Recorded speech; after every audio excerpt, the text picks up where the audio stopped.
Hi everyone. Indian limitation act की जो series चल रही है उसमें हम सेक्शन 14 तक कवर कर चुके थे। आज का जो हमारा टॉपिक है वो सेक्शन 15 से लेकर 17 तक का है। आइए क्या बोलता है सेक्शन 15, 16 एंड 17। और आप ये जो स्क्रीन पर ऑलरेडी लिखा हुआ देख रहे होंगे, भाई बहुत मेहनत लग जाती है। मैंने अच्छा खासा पूरा वीडियो प्रिपेयर किया था एंड इस पे फिर साउंड ही नहीं आया। तो आ जाइए क्या बोलता है। कोई बात नहीं, ऐसा लाइफ में चलता रहता है। क्या बोल रहा है सेक्शन 15, 16 एंड 17। तो सेक्शन 15 में आप देखेंगे कि कितनी लाइनें दे रखी है, सिर्फ 2 लाइन दे रखी है। तो क्यों मैंने ऐसा लिखा हुआ है, क्योंकि सेक्शन 15 को मैं ऑलरेडी सेक्शन 9 के एक्सेप्शन में बता चुकी हूँ बहुत डिटेल में। और यदि आपने अभी तक वो सेक्शन 9 वाला वीडियो नहीं देखा है या इससे पहले की वीडियो नहीं देखे, तो मैंने आपके लिए एक प्लेलिस्ट बना दी है यूट्यूब पे, अब वहां जाकर देख सकते हैं। अब आ जाइए सेक्शन 16। सेक्शन 16 बात करता है इफेक्ट ऑफ डेथ ऑन और before the accrual of the right to sue. इतना बड़ा सेक्शन है, आपको बस 3-4 चीजें याद रखनी है, आपको ये सेक्शन चुटकियों में याद हो जाएगा। आपको फर्स्ट पैराग्राफ में ये याद रखना है कि फर्स्ट पैराग्राफ बात करता है प्लेंटिफ की, और जो सेकंड पैराग्राफ वो बात करता है डिफेंडेंट की। फर्स्ट पैराग्राफ में बात की जा रही है डिफेंटिव के एलआर की, एंड सेकंड पैराग्राफ में बात करी जा रही है डिफेंडेंट के एलआर की।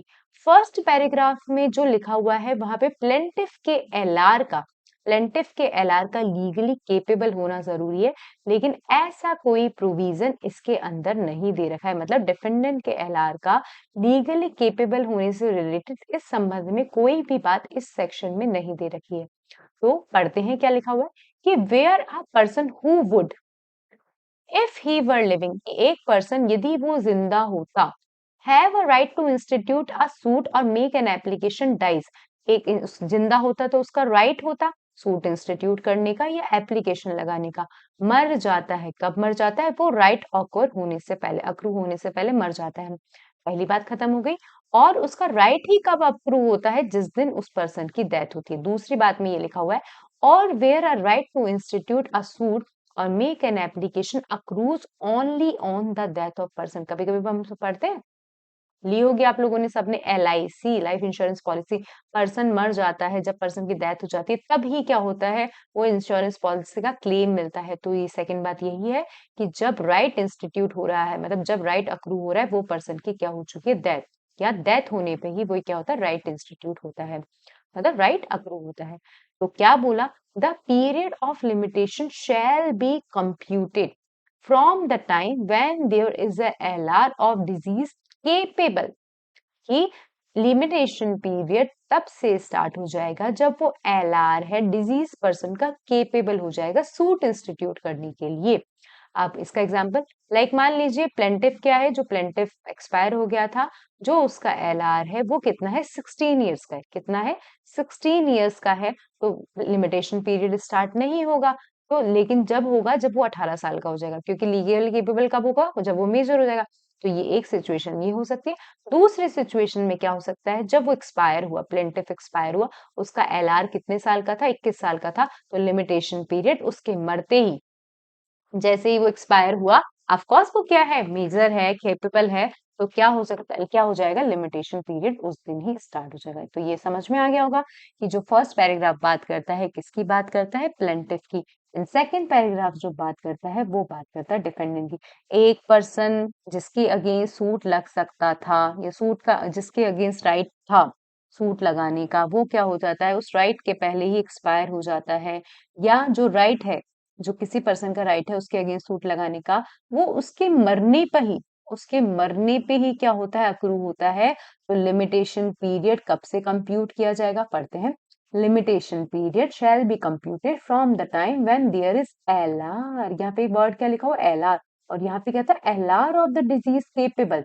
ठीक है, तो यहाँ केपेबिलिटी की कोई नीड ही नहीं है, कि जहां पे बस LR होना जरूरी है कि लिमिटेशन पीरियड कब से कंप्यूट हो जाएगा, जब वहां क्या है, LR है डिजीज का, अगेंस्ट हुम द प्लेंटिफ में इंस्टीट्यूट सच सूट और मेक सच एप्लीकेशन। तो मैंने लिख भी दिया, no need to legally capable, mere LR is sufficient. केवल LR सफिशिएंट है, केपेबल होने की जरूरत नहीं है। अब आ जाइए क्या बोल दिया, ये जो सेक्शन है ये किस पे अप्लाई नहीं होता, प्रीएम्पशन के राइट पे अप्लाई नहीं होता, इमूवेबल प्रॉपर्टी के पोजीशन पे अप्लाई नहीं होता, और हेरिडिटरी ऑफिस पे अप्लाई नहीं होता। ठीक है, ये एक्सेप्शन आप याद रखना।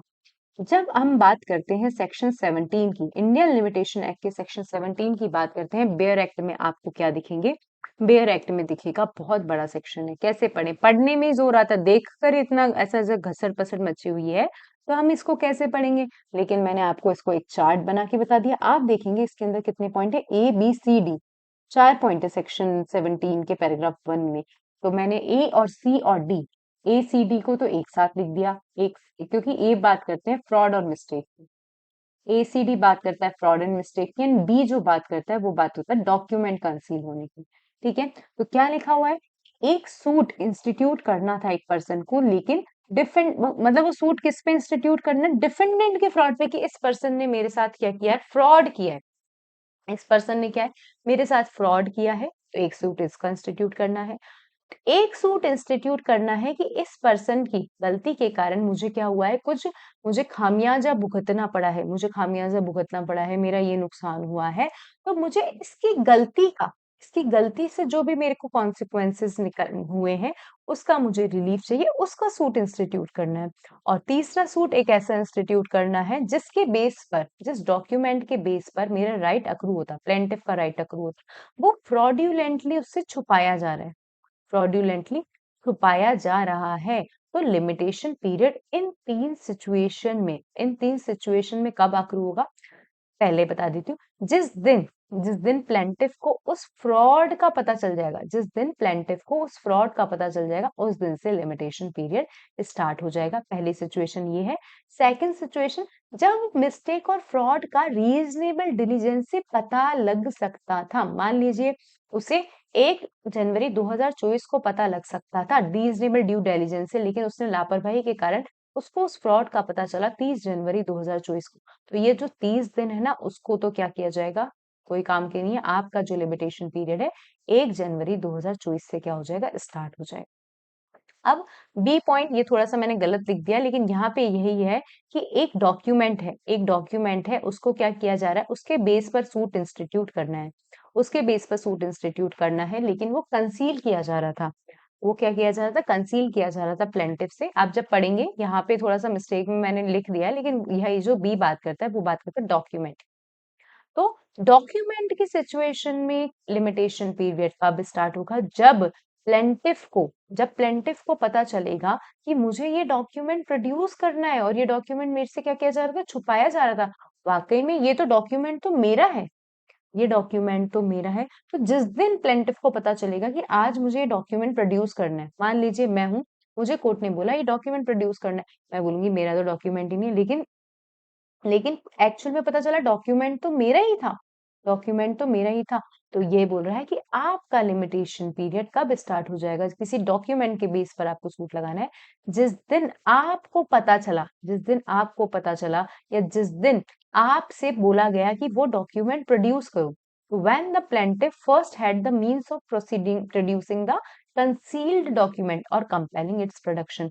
क्योंकि जिस दिन आपसे मांगा गया तभी तो आपको पता चला होगा, यार ये डॉक्यूमेंट तो मेरा है, लेकिन मुझसे छुपाया जा रहा था।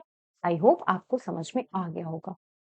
नेक्स्ट पॉइंट की जो बात करते हैं, देखिए मैंने कितनी मेहनत करी थी पहले भी, और ये सब मैंने एग्जाम्पल के तौर पे बता दिया था, लेकिन क्या हुआ था, मेरे साउंड साउंड इसने कैप्चर नहीं करी मेरी वीडियो ने, कोई बात नहीं।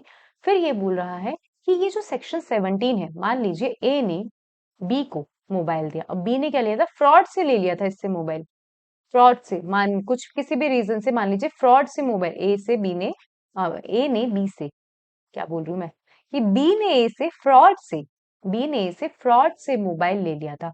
ठीक है, तो ए बी पे सूट लगा सकता है जिस दिन इस फ्रॉड का पता चले, लेकिन बी ने क्या करा, सी को, सी एक क्या है, बोनाफाइड परचेजर है, सी को कंसिडरेशन के साथ में, और सी ने गुड फेथ के साथ में ये मोबाइल खरीद लिया था, कि ये बी मोबाइल किसका है, बी का है। उसको पता नहीं था कि ए से इसने बी ने फ्रॉड पे लिया है। तो अब ए बी के अगेंस्ट सूट लगा सकता है, लेकिन सी के अगेंस्ट सूट इंस्टीट्यूट नहीं कर सकता, क्योंकि सी तो क्या है, बोनाफाइड परचेजर है। तो यही बात इस एक्सेप्शन में लिखी है कि इस सेक्शन की कोई भी बात एनेबल नहीं कर रही सूट इंस्टीट्यूट करने के लिए, एप्लीकेशन लगाने के लिए, किससे, थर्ड पार्टी से जिसने गुड फेथ में काम किया है और उसने जो थिंग्स हैं वो वैल्यूएबल कंसिडरेशन के साथ खरीदी है। कैसे खरीदी? वैल्यूएबल कंसिडरेशन के साथ खरीदी। तो ए अब सी पे तो सूट इंस्टीट्यूट नहीं कर सकता, थर्ड पार्टी के अगेंस्ट सूट इंस्टीट्यूट नहीं कर सकता। और इसको इस पॉइंट के लिए मैं बता देती हूँ कि एक जजमेंट डेटर है, एक जजमेंट डेटर है, आपको पता होगा जजमेंट डेटर क्या होता है, जिसके अगेंस्ट डिग्री पास होती है। And judgment creditor means degree holder, जिसके फेवर में डिग्री पास होती है। तो एक जजमेंट डेटर है, वो एग्जीक्यूशन को क्या कर रहा है, फ्रॉड से रोक रहा है, एग्जीक्यूशन को फ्रॉड से रोक रहा है, फोर्स से रोक रहा है, तो ताकि एग्जीक्यूशन ना हो, एग्जीक्यूशन ना हो। ठीक है, मान लीजिए एग्जीक्यूशन का जो लगाने का एग्जीक्यूशन लगाने का लिमिटेशन पीरियड फॉर एग्जांपल, मुझे याद भी नहीं आ रहा, फॉर एग्जाम्पल 3 साल है।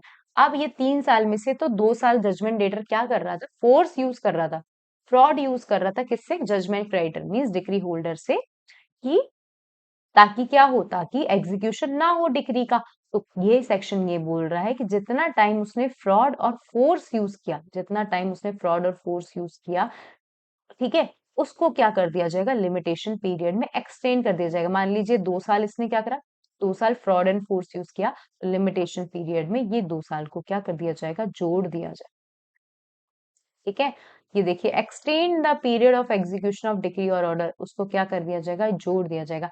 आई होप आप लोगों ने देख ही लिया मैंने कितनी मेहनत करी थी इस वीडियो के लिए। अब मैं 2 से 3 बार ये वीडियो बना चुकी हूँ, अब साउंड इसने कैप्चर नहीं करी। प्लीज आपको यदि वीडियो अच्छा लगे तो लाइक लाइक कर देना एंड शेयर कर देना मेरे चैनल को। एंड यदि अभी तक आपने इसको सब्सक्राइब नहीं किया है तो सब्सक्राइब कर देना, ताकि और भी अच्छे अच्छे वीडियोस आपको मिलते रहे। Thank you so much all of you.